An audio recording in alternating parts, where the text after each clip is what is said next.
नमस्ते, प्रणाम। स्वागत है आपका एक बार फिर आज के इस नई कहानी पाठ में। आज की कहानी है यही ठैया झूलनी हैरानी हो रामा। शिव प्रसाद मिश्र रुद्र काशिकेय के नाम से भी जाने जाते हैं। ये उनकी बहती गंगा जो उनका उपन्यास है, या कह लीजिए रचनाओं का संग्रह, कहानियों का संग्रह है।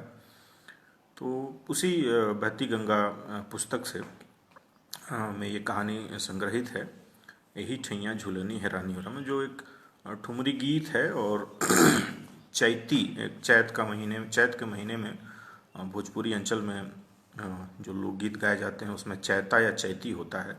तो उसी धुन पर उसी की ये धुन है, उसी का एक बंद है ये, यही ठैया झूलनी हैरानी हो रामा।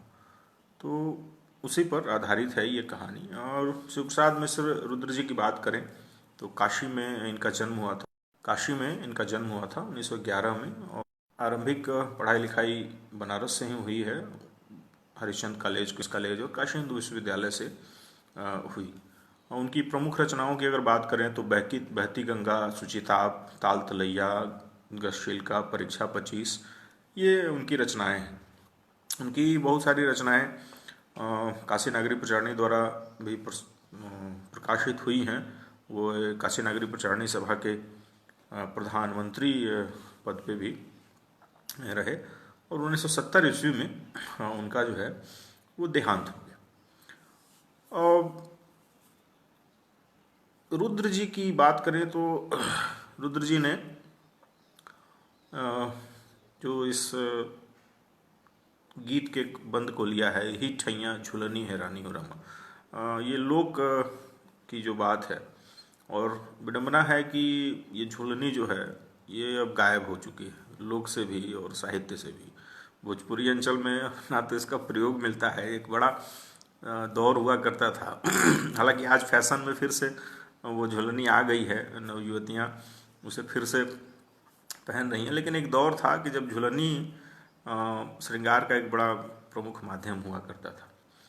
तो खैर इस कहानी पर आते हैं। बातें तो इसके माध्यम से बहुत होती रहेंगी, लोक में वैसे भी बहुत रस होता है। तो कहानी एक गाने वाली जो है, उस गाने वाली की कहानी पर ये चीज़ जो है ये आधारित हो रही है। तो एक मिनट, थोड़ा सा वो कनेक्शन इंटरप्ट हो रहा है, माफ़ी चाहूँगा, फ़ोन आ रहा था। बीच बीच में ऐसा कई बार हो जाता है, इसलिए क्षमा चाहूँगा आप लोगों से। तो एक गाने वाली है जो बनारस की रहने वाली है, जो गौनहारिन परंपरा रही है बनारस में, उसी परंपरा की है। और उसका कैसे एक नवयुवक, वो भी गायक है, वो उससे प्रेम करता है और आज़ादी की लड़ाई का वो दौर है, आज़ादी की लड़ाई चल रही है और कैसे उसका शिकार वो हो जाती है। और उसका जो गायक है टुन्नू, जो छोटा सा जो उसकी तरफ आकर्षित है, एक तरफा प्रेम है, उसकी तरफ वो आकर्षित हो जाता है और कैसे साजिशन टुन्नू की हत्या कर दी जाती है। और कोमोबेश इसी सबको मिलाकर शिव प्रसाद मिश्र जी ने ये कहानी। इसमें एक चीज़ और है कि आज़ादी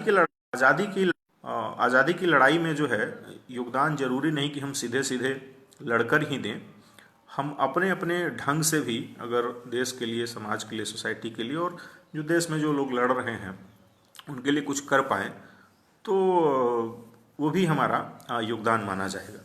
तो ऐसे ही दुलारी बाई जो है इस कहानी की नायिका, वो उसका भी यही स्वरूप रहा है कि कैसे वो टुन्नी को सामने तो उसको प्रेम का स्वीकार करती है, लेकिन कैसे अपना समर्पण उसे देती है।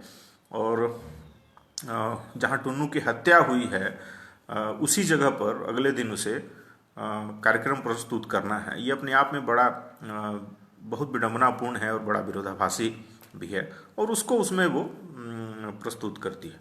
तो आइए कहानी पाठ शुरू करते हैं। और कहानी पाठ के माध्यम से आपने पढ़ी होगी ये सब कहानियाँ। कोई नई कहानी नहीं है, कहानियाँ आपने पढ़ी होगी, बहुत चर्चित कहानी है ये शिव प्रसाद मिश्र रुद्र जी की। तो आइए पाठ करते हैं इस कहानी का। आप सुनिए, आनंद लीजिए। तो शुरू करते हैं शिव प्रसाद मिश्र रुद्र की कहानी, यही छैया झुलनी हैरानी हो रामा। महाराष्ट्रीय महिलाओं की तरह धोती लपेट, कच्छ बांधे और तंग चोली कसे दुलारी दनादन डंड लगाती जा रही थी। उसके शरीर से टपक टपक कर गिरी बूंदों से भूमि पर पसीने का पुतला बन गया था। कसरत समाप्त करके उसने चरखाने के अंगोछे से अपना बदन पोंछा, बंधा हुआ जूड़ा खोलकर सिर पर पसीना सुखाया और तत्पश्चात आदमकद आईने में के सामने खड़ी होकर पहलवानों की तरह गर्व से अपने भुजदंडों पर मुग्ध दृष्टि फेरते हुए प्याज के टुकड़े और हरी मिर्च के साथ उसने कटोरी में भिगोए हुए चने चबाने आरंभ किए। उसका चणक चवर्ण पर्व अभी समाप्त न हो पाया था कि किसी ने बाहर बंद दरवाजे की कुंडी खटखटाई। दुलारी ने जल्दी जल्दी कच्छ खोलकर बकायदे धोती पहनी, केश समेटकर करीने से बांध लिए और तब दरवाजे की खिड़की खोल दी। बगल में बंडल सी कोई चीज दबाए दरवाजे के बाहर टुन्नू खड़ा था। उसकी दृष्टि शर्मीली थी और पतले ओठों पर झेप भरी मुस्कुराहट थी। बिलोल बेहयापन से भरी अपनी आंखें टुन्नू की आंखों से मिलाती हुई दुलारी बोली, तुम फिर यहाँ टुन्नू? मैंने तुम्हें यहाँ आने से मना किया था ना? टुन्नू की मुस्कुराहट उसके होठों में ही विलीन हो गई। उसने गिरे मन से उत्तर दिया, साल भर का त्योहार था इसलिए मैंने सोचा कि। कहते हुए उसने बगल से बंडल निकाला और उसे दुलारी के हाथों में दे दिया। दुलारी बंडल लेकर देखने लगी। उसमें खद्दर की एक साड़ी लपेटी हुई थी। टुन्नू ने कहा, यह खास गांधी आश्रम से बनी है। लेकिन इसे तुम मेरे पास क्यों लाए हो? दुलारी ने कड़े स्वर में पूछा। टुन्नू का शीर्ण बदन और भी सूख गया। उसने सूखे गले में कहा, मैंने बताया ना कि होली का त्योहार है। टुन्नू की बात काटते हुए दुलारी चिल्लाई, होली का त्योहार था तो तुम यहाँ क्यों आए? जलने के लिए क्या तुम्हें कहीं और चिता नहीं मिली जो मेरे पास दौड़े चले आए? तुम मेरे मालिक हो या बेटे हो या भाई हो, कौन हो? खैरियत चाहते हो तो अपना यह कफन लेकर यहाँ से सीधे चले जाओ। और उसने उपेक्षापूर्वक धोती टुन्नू के पैरों के पास फेंक दी। टुन्नू की काजल लगी बड़ी बड़ी आंखों में अपमान के कारण आंसू भर आए। उसने सिर झुकाए हुए आर्द्र कंठ से कहा, मैं तुमसे कुछ मांगता तो हूं नहीं। देखो, पत्थर की देवी तक अपने भक्त द्वारा दी हुई भेंट नहीं ठुकराती। तुम तो हाड़ मांस की बनी हो। हाड़ मांस की बनी हूं तभी तो कुत्तों के मारे नाकोदम हो रहा है, दुलारी ने कहा। टुन्नू ने जवाब नहीं दिया। उसकी आंखों से कज्जल मलिन आंसुओं की बूंद नीचे सामने पड़ी धोती पर टप टप टपक रही थी। दुलारी कहती गई, अभी तुम्हारे दांत के दूध भी नहीं टूटे और मजनूपन सिर पर सवार हो गया। बाप दिन भर घाट अगोर अगोर कौड़ी कौड़ी जुटाकर गृहस्थी चलाता है और बेटा आशिकी के सिर पर सवार सरपट घोड़े दौड़ रहे।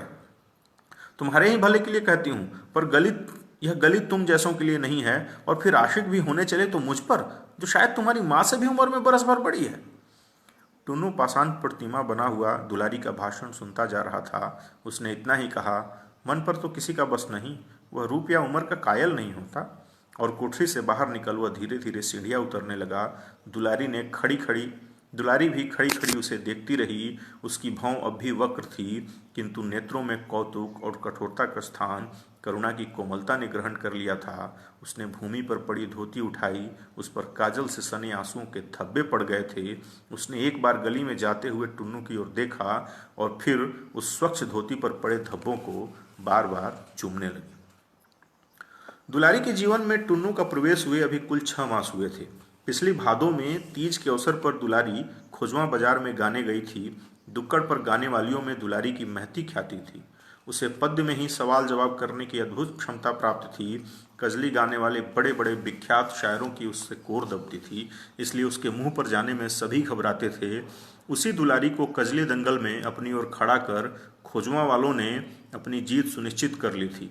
परंतु जब साधारण गाना हो चुकने पर सवाल जवाब के लिए दुक्कर पर चोट पड़ी और विपक्ष में 16-17 वर्ष का एक लड़का गौनहारियों की गोल में सबसे आगे खड़ी दुलारी की ओर हाथ उठाकर ललकार उठा, रनिया ल परमेश्वरी लोट, तब उन्हें अपनी विजय पर पूरा विश्वास न रहा।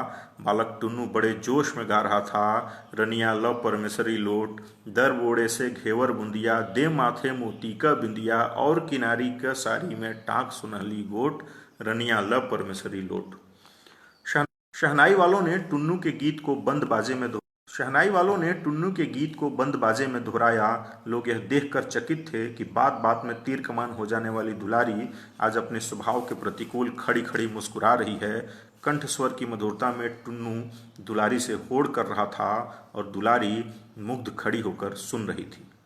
टुन्नू के सार्वजनिक आविर्भाव का यह तीसरा या चौथा अवसर था। उसके पिता घाट पर बैठकर कच्चे महाल के 10-5 घर यजमानी में सत्यनारायण की कथा से लेकर श्राद्ध और विवाह तक कराकर कठिनाई से गृहस्थी की नौका खे रहे थे, परंतु पुत्र को आवारों की संगति में शायरी का चस्का लगा।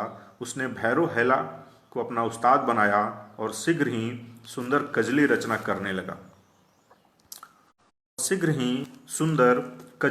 करने लगा। वह पद्यात्मक प्रश्नोत्तरी में भी कुशल था और अपनी इसी विशेषता के बल पर वह बजरडीहा वालों की ओर से बुलाया गया था। उसकी शायरी पर बजरडीहा वालों ने वाह वाह का शोर मचाकर सिर पर आकाश उठा लिया। खोजवा वालों का रंग उतर गया। टुन्नू ने दुलारी के पके जामुन जैसे काले रंग की ओर इशारा करके पद्य में कहा, तुम्हें दुनिया नारी क्यों कहती है? तुम तो सचमुच कोकिला हो। रंग तुम्हारा कोकिल जैसा ही है, कंठ भी उसकी कूक को मात करता है।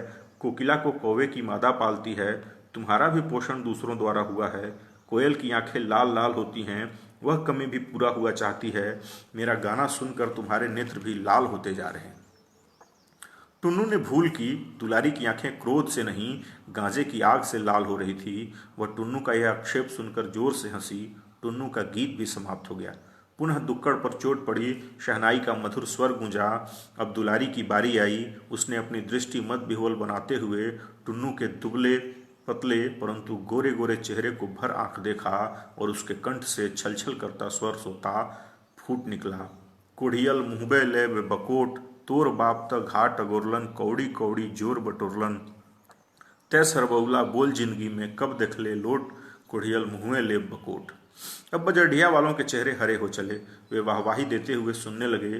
दुलारी गा रही थी, तुम लोग आदमी व्यर्थ समझते हो। तू तो वास्तव में बगुला है। बगुले पर जैसा ही तेरे शरीर का रंग है वैसे तू बगुला भगत भी है। उसी की तरह तुझे भी हंस की चाल चलने का हौसला हुआ है, परंतु कभी न कभी तेरे गले में मछली का कांटा जरूर अटकेगा और उस दिन तेरी कलई खुल जाएगी। इसके जवाब में टुन्नू ने गाया था, जितना मन माने गरियाव, अइने दिल के तपन बुझाव, अपने मन का बिथा सुनाव, हम डंके के चोट, रनिया ल परमेश्वरी लोट। इस पर सुंदर के मालिक फेंकू सरदार लाठी लेकर टुन्नू को मारने दौड़े। दुलारी ने टुन्नू की रक्षा की। यही दोनों का प्रथम परिचय था। उस दिन लोगों के बहुत कहने पर भी दोनों में से किसी ने गाना स्वीकार नहीं किया। मजलिस बदमजा हो गई।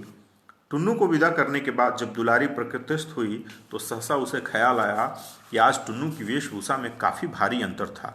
अब अरवा की जगह खद्दर का कुर्ता और लखनऊ दोपलिया की जगह गांधी टोपी देखकर दुलारी ने टुन्नू से उसका कारण पूछना चाहा था, परंतु अवसर ही नहीं आया। उसने धीरे धीरे जाकर अपने कपड़ों का संदूक खोला। उसमें बड़े यत्न से टुन्नू द्वारा दी गई साड़ी सब कपड़ों के नीचे दबा कर रख दी। उसका चित्त आज चंचल हो उठा था। अपने प्रति टुन्नू के हृदय की दुर्बलता का अनुभव कर उसने पहले ही मुलाकात में कर लिया था, परंतु उसने उसे भावना की एकमात्र लहर माना था। बीच में भी टुन्नू उसके पास कई बार आया, परंतु कोई विशेष बातचीत नहीं हुई। कारण टुन्नू आता, घंटे आध घंटे दुलारी के सामने बैठा रहता, पूछने पर भी हृदय की कामना प्रकट न करता, केवल अत्यंत मनोयोग से दुलारी की बातें सुनता और फिर धीरे से छाया की तरह खिसक जाता। यौवन के अस्ताचल पर खड़ी दुलारी टुन्नू के इस उन्माद पर मन ही मन हंसती, परंतु आज उसे कृशकाय और कच्ची उम्र के पांडुमुख बालक टुन्नू पर करुणा हो आई। पतित जीवन की अंधेरी घाटियों में 25 वर्ष लगातार चक्कर लगा लेने के बाद अब दुलारी को यह समझने में देर न लगी कि उसके शरीर के प्रति टुन्नू के मन में कोई लोभ नहीं है। वह जिस वस्तु पर आसक्त है उसका संबंध शरीर से नहीं आत्मा से है। उसने आज तक यह भी अनुभव किया कि आज तक उसने टुन्नू के प्रति जितनी उपेक्षा दिखाई है वह सब कृत्रिम थी। सच तो यह है कि हृदय के एक निभृत कोने में टुन्नू का आसन दृढ़ता से स्थापित है। फिर भी वह तथ्य स्वीकार करने के लिए प्रस्तुत नहीं थी। वह सत्यता का सामना नहीं करना चाहती थी। वह घबरा उठी, विचारों की उलझन से बचने लगी। उसने चूल्हा जलाया, रसोई की व्यवस्था में जुट पड़ी। त्यों ही धोतियों का एक बंडल लिए फेंकू सरदार ने उसकी कोठरी में प्रवेश किया। दुलारी ने धोतियों का बंडल देख उधर से दृष्टि फेर ली। फेंकू ने बंडल उसके पैरों के पास रख दिया और कहा, देखो तो कैसी बढ़िया धोतियां हैं। बंडल पर ठोकर जमाते हुए दुलारी ने कहा, तुमने तो होली पर साड़ी देने का वादा किया था। वह वादा 30 पर पूरा कर दूंगा, आजकल रोजगार बड़ा मंदा पड़ गया है, फेंकू ने समझाते हुए कहा। जुए के रोजगार में तो सुना है हमेशा लालची को ही फायदा रहता है, दुलारी ने कहा। रोजगार का मार्पेंस तुम क्या समझोगी? 50 रुपए रोज कोतवाल साहब को देना पड़ता है, वहीं 10-20 रुपया रोज हल्के की पुलिस को चटाने में उड़ जाता है। 30 पर तुम्हें बनारसी साड़ी जरूर पहना दूंगा, दुलारी को आश्वासन देता हुआ फेंकू बोला। दुलारी फेंकू को उत्तर देना ही चाहती थी कि जलाने के लिए विदेशी वस्त्रों का संग्रह करता हुआ देश के दीवानों का दल भैरवनाथ की संकरी गली में घुसा और भारत जननी तेरी जय हो गीत की ध्वनि से उभय पार्श्व में खड़ी इमारतों की प्रत्येक कोठरी गूंज गई।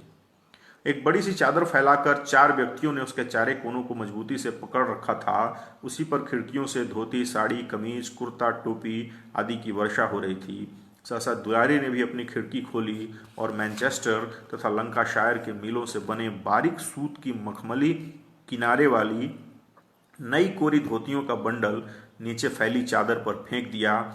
चादर संभालने वाले 4 व्यक्तियों की आंखें एक साथ खिड़की की ओर उठ गईं, कारण अब तक जितने वस्त्रों का संग्रह हुआ था वे अधिकांश फटे पुराने थे, परंतु यह जो नया बंडल गिरा उसकी धोतियों की तह तक न खुली थी। चारों व्यक्तियों के साथ जुलूस में शामिल सभी लोगों की आंखें बंडल फेंकने वाले की तलाश करने में खिड़की में करने लगी। त्यों ही खिड़की पुनः धड़ाके से बंद हो गई। जुलूस आगे बढ़ गया। जुलूस में सबसे पीछे जाने वाली खुफिया पुलिस के रिपोर्टर अली सगीर ने भी यह दृश्य देखा। अपनी फर्राटी मूछों पर हाथ फेरते हुए सजग नेत्रों से मकान का नंबर दिमाग में नोट कर लिया। इतने में ही ऊपर खिड़की का एक पल्ला फिर खुला और तुरंत ही पुनः धड़ाके से बंद भी हो गया। परंतु इसी बीच अली सगीर ने देख लिया कि किवाड़ दुलारी ने खोला था और एक पुरुष ने झटके से उसका हाथ किवाड़ के पल्ले पर से हटा दिया और दूसरे हाथ से पल्ला बंद कर दिया।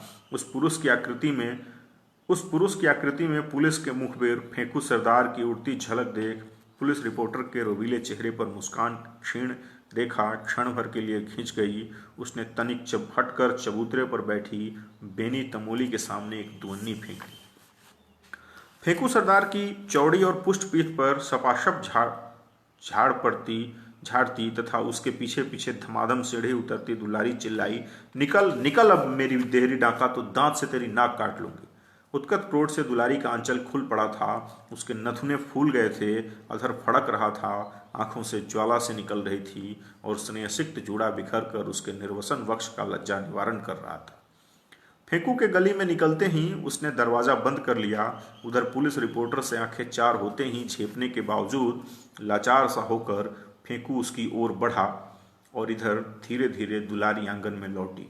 आंगन में खड़ी उसकी संगिनियों और पड़ोसनियों से उसकी ओर कोताहल भरी दृष्टि से देखा, परंतु दुलारी ने उनकी ओर आंख तक न उठाई। सीढ़ी चढ़कर उपेक्षा से झाड़ अपनी कोठरी के द्वार पर फेंकती हुई वह अपनी कोठरी में जा घुसी। चूल्हे पर बटलोही में दाल चूर रही थी। उसने पैर की एक ठोकर से बटलोही उलट दी, सारी दाल चूल्हे में जा गिरी, आग बुझ गई। परंतु दुलारी के दिल की आग अब भी भट्टी की तरह जल रही थी। पड़ोसी ने तो उसकी कोठरी में आकर वह आग बुझाने के लिए मीठे वचनों की जलधार गिराना आरंभ किया। फलस्वरूप वह ठंडी भी होने लगी। इसी बीच फेंकू की पुरानी रक्षिता बिट्टों के मुंह से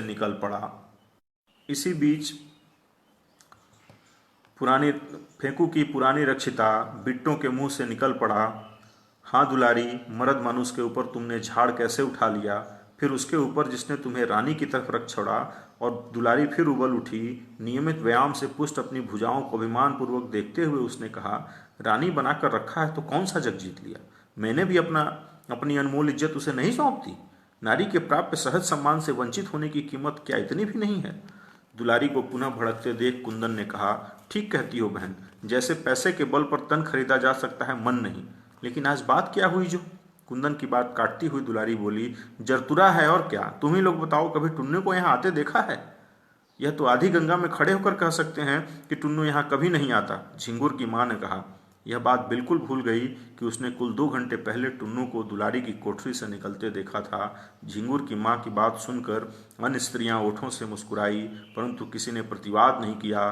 दुलारी पुनः शांत हो चली। इतने में कंधे पर जाल डाले 9 वर्षीय बालक झिंगुर ने आंगन में प्रवेश किया और आते ही उसने ताज़ा समाचार सुनाया कि टुन्नू महाराज को गोरे सिपाहियों ने मार डाला और लाश भी उठा ले गए। और कोई दिन होता तो दुलारी इस समाचार पर हंस पड़ती, टुन्नू को 2-4 गालियां सुनाती, परंतु आज यह संवाद सुनकर वह स्तब्ध हो गई। उसने यह भी न पूछा कि घटना कहाँ और किस तरह हुई। कभी किसी बात पर न पसीजने वाला उसका हृदय कातर हो उठा और सदैव मरुभूमि की तरह धू धू जलने वाली उसकी आंखें मेघमाला घिर आई। उसने पड़ोसिनों की निगाह से अपने आंसुओं को छिपाने का कोई प्रयत्न नहीं किया। पड़ोसी ने भी कर्कशा दुलारी के हृदय की यह कोमलता देख दंग रह गईं। वे प्रायः सभी पतिता थीं और सच्चे पतित का यह पहला लक्ष्य हृदयहीनता ही होता है। उन्होंने दुलारी के इस आचरण को वार वनिता सुलभ अभिनय मात्र समझा। बिट्टो ने दिल्लगी भी की। उसने कहा, हम लोगों का जो रोजगार है उसमें तो रंडापे का दुख सबसे ज्यादा छिपाया जाता है। मुझे लुका छिपी फूटी आंख नहीं सुहाती। मैंने तो आज तक जो कुछ भी किया सब डंके की चोट। दुलारी ने कहा। वह उठी और सबके सामने संदूक खोल उसमें से टुन्नू की दी हुई आंसुओं के काले धब्बों से भरी खद्दर की धोती निकाल उसने पहन ली। उसने झिंगुर को बुलाकर पूछा, टुन्नू कहाँ मारा गया? झिंगुर ने बताया, टाउन हॉल। और जब वह टाउन हॉल जाने के लिए घर से बाहर निकली तो दरवाजे पर ही थाने के मुंशी के साथ फेंकू सरदार ने आकर कहा कि दुलारी को थाने जाना होगा। आज अमन सभा द्वारा आयोजित समारोह है, उसे गाना पड़ेगा। रिपोर्ट की कॉपी मेज पर पटकते हुए प्रधान संवाददाता ने अपनी सहकारी को डांटा, शर्मा जी, आप तो अखबार की रिपोर्टरी छोड़कर चाय की दुकान खोल लेते तो अच्छा होता। संवाद संग्रह तो आपके बूते की बात नहीं जान पड़ती। भयभीत शर्मा जी ने गड्ढे में कौड़ी खेलती हुई आंखों से चश्मा उतारकर उसे कुर्ते से पोंछते हुए कहा, क्यों, क्या हुआ? प्रधान संवाददाता ने खींच कर कहा, यह जो आप पन्ने पर पन्ने अलिफ लैला की कहानी सरंग लाए हैं वह कहाँ छपेगा और कौन छापेगा? इस पर भी आपने कुछ विचार किया है? आपने जो लिखा है इसका आपके सिवा और कोई भी गवाह है? आज आपकी रिपोर्ट छाप दूं तो कल ही अखबार बंद हो जाए, संपादक जी बड़े घर पहुंचा दिए जाएं। अपने संबंध में वार्ता होती देखकर संपादक जी भी सजग हुए। उन्होंने पूछा, क्या बात है? यही शर्मा जी की रिपोर्टिंग पर झक रहा हूं, और क्या? प्रधान संवाददाता ने कहा। पढ़िए, संपादक ने आदेश दिया।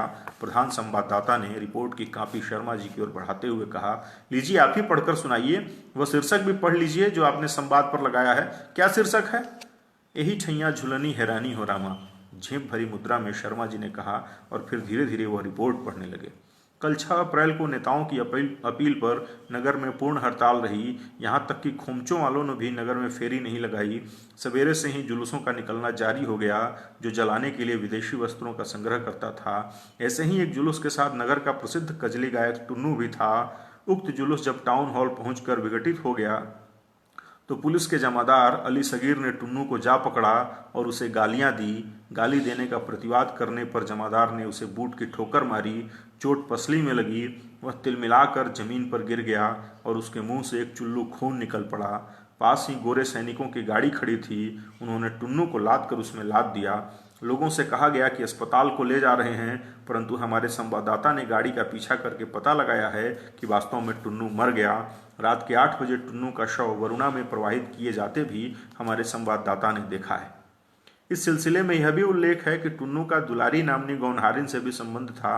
कल शाम अमन सभा द्वारा टाउन हॉल में आयोजित समारोह में भी, जिसमें जनता का एक भी प्रतिनिधि उपस्थित नहीं था, दुलारी को नचाया गवाया गया था। उसे भी शायद टुन्नू की मृत्यु का संवाद मिल चुका था। वह बहुत उदास थी और उसने खद्दर की एक साधारण धोती मात्र पहन रखी थी। सुना जाता है कि उसे पुलिस जबरदस्ती ले आई थी। वह उस स्थान पर गाना नहीं चाहती जहां 8 घंटे पहले उसकी प्रेमी की हत्या हुई थी, परंतु विवश होकर गाने के लिए खड़ा होना पड़ा। कुख्यात जमादार अली सगीर ने मौसमी चीज़ गाने की फरमाइश की। दुलारी ने फीकी हंसी हंसकर गाना प्रारंभ किया। उसने कुछ अजीब दर्द भरे गले से गाया, यही छैया झुलनी हैरानी हो रामा, कासे मैं पूछूं। पास ही कंपनी बाग के फूलों की खुशबू से वायुमंडल आमोदित हो उठा। चारों ओर सन्नाटा छाया हुआ था, जिसे भेद कर दुलारी की स्वर लहरी गूंज उठी, यही छैया झुलनी हैरानी हो रामा, कासे मैं पूछूं। बूट की ठोकर खाकर दोपहर को टुन्नू जिस स्थान पर गिरा था उसी स्थल पर दृष्टि जमाए हुए दुलारी ने दोहराया, यही ठैया झुलनी हैरानी हो रामा। और फिर चारों ओर उद्भ्रांत दृष्टि घुमाते हुए उसने गाया, कासे मैं पूछूं। उसके अधर प्रांत पर स्मित की एक क्षीण सी रेखा खींची। उसने गीत का दूसरा चरण गाया, सास से पूछूं ननदिया से पूछूं, देवरा से पूछत लजानी हो रामा। देवरा से पूछत कहते कहते वह बिजली की तरह एकदम घूमी और जमादार अली सगीर की ओर देखकर उसने लजाने का अभिनय किया। उसकी आंखों से आंसू की बूंदें छहर उठीं, या यूँ कहिए कि पानी की कुछ बूंदें भी जो वरुणा में टुन्नू की लाश फेंकने से छिटकीं और अब दुलारी की आंखों में प्रकट हुईं। वैसा रूप पहले कभी न दिखाई पड़ा था, आंधी में भी नहीं, समुद्र में भी नहीं, मृत्यु के गंभीर आविर्भाव में भी नहीं। सत्य है परंतु छप नहीं सकता, संपादक ने कहा। धन्यवाद, आभार कहानी सुनने के लिए। बीच बीच में थोड़ा इंटरप्रेटेशन को रुकावट हो गई थी, उसके लिए खेद है, क्षमा प्रार्थी हूँ। तो धन्यवाद, कल मिलते हैं पुनः नई कहानी के साथ। घर में रहिए, स्वस्थ रहिए, सुरक्षित रहिए। जय हिंद, जय भारत।